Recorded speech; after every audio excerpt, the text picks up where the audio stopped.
আজ আনুষ্ঠানিকভাবে শেষ ঘোষণা করা হবে পদ্মা সেতু প্রকল্প। উদ্বোধনের মতো পদ্মা বহুমুখী সেতু নির্মাণ প্রকল্পের সমাপনীয় জাঁকজমকপূর্ণ করতে চায় সরকার। এজন্য বিকেল 4টায় পদ্মা সেতুর মাওয়া প্রান্তে সুধী সমাবেশের আয়োজন করা হয়েছে। সেখানে ভাষণ দেবেন প্রধানমন্ত্রী শেখ হাসিনা। আনুষ্ঠানিক সমাপনী উপলক্ষে এরই মধ্যে সেতুর 2 প্রান্ত সাজানো হয়েছে। পদ্মা পাড়ে সৃষ্টি হয়েছে উৎসবের আমেজ। নানা বাধা আর চক্রান্ত মোকাবেলা করে ৩২,৬০৫ কোটি টাকায় নির্মাণ করা হয় পদ্মা সেতু। দেশের টাকায় দেশের দীর্ঘতম সেতুটি ২০২২ সালের ২৫শে জুন উদ্বোধন করেন প্রধানমন্ত্রী। এর পরদিন সেতুটি যান চলাচলের জন্য খুলে দেওয়া হয়। সেতু কর্তৃপক্ষ জানিয়েছে, গত 2 বছর এই সেতুর ওপর দিয়ে ১,২৭,০০,০০০ যানবাহন পারাপার হয়েছে। আর গত ২৯শে জুন পর্যন্ত রাজস্ব আদায় হয়েছে ১,৬৬১ কোটি টাকা। দৈনিক গড়ে আদায় হয়েছে ২,৩০,০০,০০০ টাকার টোল। পদ্মা সেতু প্রকল্পের সমাপনী অনুষ্ঠানে বিকেলে যোগ দেবেন প্রধানমন্ত্রী শেখ হাসিনা। সমাপনী অনুষ্ঠান আয়োজনের খবর নিয়ে মাওয়া প্রান্ত থেকে সরাসরি যুক্ত হচ্ছেন সহকর্মী সৌমিত্র মজুমদার। মাওয়ার সংবাদদাতা শাহ আলম ইসলাম মিতুল যুক্ত হচ্ছেন এবং একই সঙ্গে এই অনুষ্ঠান শেষে 2 দিনের সফরে টুঙ্গিপাড়ায় যাবেন প্রধানমন্ত্রী। সেখান থেকে যুক্ত হচ্ছেন সহকর্মী আজিজুর রহমান রনি। শুরুতেই সৌমিত্র মজুমদারের কাছে যাচ্ছি। সৌমিত্র, সমাপনী অনুষ্ঠানের আয়োজন কেমন দেখছেন?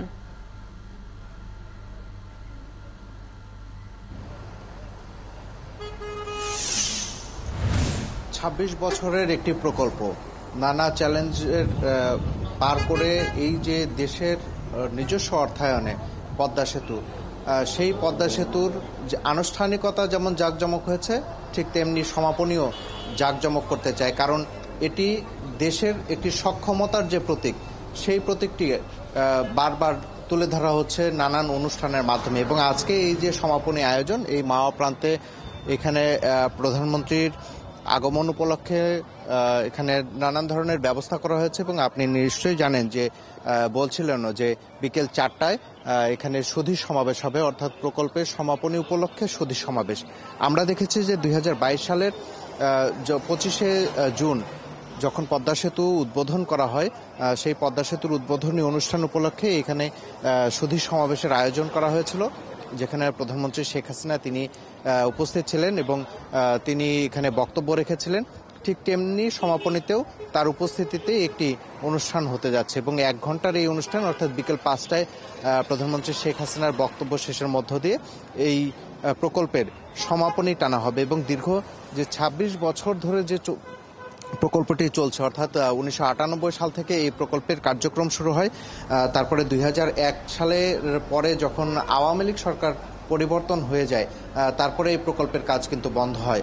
তারপরে আবার ২০০৯ সালে ক্ষমতায় আসার পরে প্রধানমন্ত্রী শেখ হাসিনার উদ্যোগেই মূলত এই প্রকল্পটি আবারও শুরু হয়। এবং সেই প্রকল্পের শুরুতে, অর্থাৎ প্রকল্পের কাজ শুরুর আগেই আপনি জানেন যে বিশ্বব্যাংক দুর্নীতি হতে পারে এই অভিযোগ তুলে, অর্থাৎ প্রকল্প শুরুর আগেই এটির অর্থায়ন নিয়ে তারা বন্ধ করে দেয় এবং যার ফলে এটি এক ধরনের অনিশ্চয়তার মুখে পড়ে প্রথম দিকে।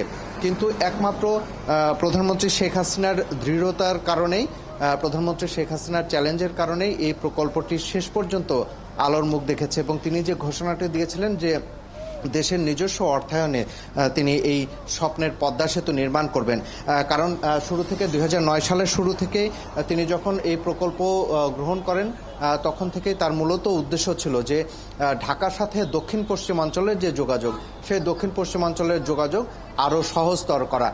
কারণ দীর্ঘ ভোগান্তি পোহাতে হয়েছে মানুষকে এই পথে যারা যাতায়াত করেন, যারা এই ফেরির উপরে দীর্ঘ সময় ধরে অপেক্ষায় করে থাকতেন। অনেক দুর্ঘটনা ঘটেছে, কিন্তু শুধুমাত্র এই দক্ষিণ পশ্চিমাঞ্চলের অর্থনৈতিক, শুধুমাত্র এই পদ্মা সেতু চালু হওয়ার পর থেকে শুধুমাত্র পরিবর্তন হয়নি, মানুষের যে জীবনযাত্রা, সেই জীবনযাত্রাতেও কিন্তু বিপুল পরিবর্তন এসেছে, ব্যাপক পরিবর্তন হয়েছে। দক্ষিণ পশ্চিমাঞ্চলের মানুষের সাথে সহজ হয়েছে যোগাযোগ, যেখানে আগে 8 থেকে 9 ঘন্টা বা কখনো 12 ঘন্টা সময় লাগতো ঢাকাতে যেতে, সেখানে এখন 3 থেকে 4 ঘন্টাতেই মানুষজন কিন্তু ঢাকাতে যেতে পারছে। এবং শুরু থেকে এই পদ্মা সেতুর যখন উদ্বোধন হয় তখন থেকে একটি কথা বলা হচ্ছিল যে এই পদ্মা সেতু চালুর ফলে প্রবৃদ্ধিতেও কিন্তু বড় অবদান রাখবে এই পদ্মা সেতু। 2% প্রবৃদ্ধি বাড়বে বলা হচ্ছিল। এবং আমরা যতটুকু এই সরকারি হিসাব, আপনি যেমন সংবাদের শুরুতে যেটি বলছিলেন যে এখানে যে টোল আদায়ের যে হার আপনি বর্ণনা করেছেন, সেখান থেকে কিন্তু এখানে সেতু কর্তৃপক্ষ এটি তারা ধারণা করছেন যে এই যে একদিনের জন্যও পদ্মা সেতু চালু হওয়ার পর থেকে একদিনের জন্যও কিন্তু এখানে গাড়ি চলাচল বন্ধ থাকেনি, যার ফলে এটি প্রবৃদ্ধিতে একটি বড় অবদান রাখছে। খবর রাখতে থাকুন সৌমিত্র। আমরা আমাদের সহকর্মী মাওয়া সংবাদদাতা শাহ আলম ইসলাম নিতুলের কাছে যাচ্ছি। নিতুল, আজ 2 বছর পর শেষ হচ্ছে এই প্রকল্প। আজকের দিনে কি প্রতিক্রিয়া জানিয়েছেন সেখানকার সাধারণ মানুষ? আজকে এই অঞ্চলের মানুষের জন্য একটি আনন্দের দিন, কারণ পদ্মা সেতু 2 বছর ধরে জানেন মানুষ, দক্ষিণ অঞ্চলের মানুষ 2 বছর আগেও মাওয়া ফেরিঘাট হয়ে সারাদিন লাগতো পদ্মা সেতু এই পদ্মা নদী পাড়ি দেওয়ার জন্য, কিন্তু আজকে অল্প সময়ের মধ্যেই কিন্তু তারা পাড়ি দিয়ে নদীর ওপারে চলে যাচ্ছে এবং যে সুফল মানুষ পাচ্ছে সেই সুফলেরই আজকে একটি বড় অংশ যে এই প্রকল্প কাজ কিন্তু সমাপ্তি হতে যাচ্ছে। এখানে প্রকল্প কাজ শেষ হওয়ার মধ্যে এখানকার আওয়ামী লীগ নেতাকর্মীদের মধ্যে খুবই একটি আনন্দময় পরিবেশ কাজ করছে। তারা ইতিমধ্যে কিন্তু নেতাকর্মীরা সমাবেশের কাছাকাছি তারা চলে এসেছে এবং বিভিন্ন রাস্তায় কিন্তু তারা অবস্থান করবে। এছাড়াও এখানকার যে নিরাপত্তার যে বিষয়, এখানকার প্রশাসনের কিন্তু ব্যাপক নিরাপত্তার বেষ্টনী রয়েছে। যেমন আমার এখান থেকে পুলিশ সুপার মহোদয়ের নির্দেশে কিন্তু ব্যাপক সংখ্যক পুলিশ মোতায়েন করা হয়েছে। আমার পাশেই কিন্তু রয়েছে অতিরিক্ত পুলিশ সুপার শ্রীনগর সার্কেলের। আমরা তার কাছ থেকে একটু জানি সর্বশেষ নিরাপত্তা কি পরিস্থিতি, কি ধরনের নিরাপত্তা আপনারা রেখেছেন এই সমাবেশকে কেন্দ্র করে?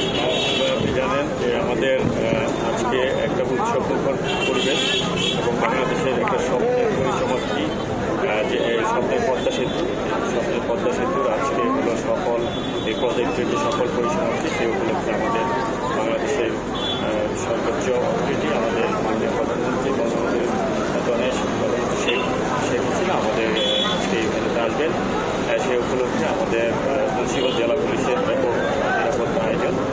সেক্ষেত্রে আমাদের প্রায় 1300 ফোর্স মোতায়েন আছে এবং আমরা ভেন্যু সহ ভেন্যু চারপাশ সহ আমাদের টোল প্লাজা থেকে শুরু করে মাঝখান পর্যন্ত আমরা যেমনটি শুনলেন যে এখানে নিরাপত্তার সর্বোচ্চ প্রচেষ্টা কিন্তু এখানে 3 স্তরে নিরাপত্তা দেওয়ার জন্য দেওয়া হয়েছে এবং এছাড়াও বিভিন্ন গোয়েন্দা সংস্থারও কিন্তু কাজ করেছে। বিকাল 4টা বাজে কিন্তু মাননীয় প্রধানমন্ত্রী এই সুধী সমাবেশে উপস্থিত হবেন এবং 1 ঘন্টা ব্যাপী এই প্রোগ্রাম চলবে।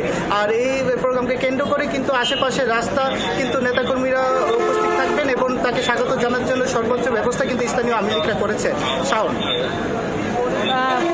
আপনাকে ধন্যবাদ আমাদের সাথে যুক্ত হবার জন্য।